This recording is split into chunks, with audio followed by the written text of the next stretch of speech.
এখানে থাকবেন, আপনার সন্তানেরা পড়াশোনা শেখাবেন, আপনারা ব্যবসা বাণিজ্য করবেন, স্কুলে পাঠাবেন। কেউ যদি কোনোদিন ধর্মের কারণে পাকা আঙুল দেখায়, পাকা চোখ দেখায়, আমরা তুলে নিয়ে আসবো।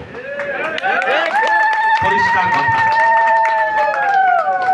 আমি পার্লামেন্টে যাই, অনেক রাজধানীর এমপি, ঢাকার এমপি, শিল্প অঞ্চলের এমপি, এলিটদের এমপি। আমি বলি আমি গরিব মানুষের এমপি। এটাই আমার সান্ত্বনা, বা আমার এটাই আমি গর্ব করি যে আমি এই গরিব মানুষের প্রতিনিধি। এটা আমার জন্য গর্বে। আপনাদের জন্য আমি চেষ্টা করছি, কাজ করছি। আমার জন্য দোয়া করবেন, দয়া করে আমার পাশে থাকবেন। আল্লাহ যেন আমাকে যদি সুস্থ রাখে, আমি চেষ্টা করব। এখানে আপনাদের শ্মশান ঘাট আছে মালোপাড়া, তার জন্য আমি 1 লক্ষ টাকা বরাদ্দের ব্যবস্থা করে দিয়েছি। এইখানে এই মাঠের ভাড়াটের জন্য করে দেব। বলেন বৌদি, বলেন বলেন বৌদি।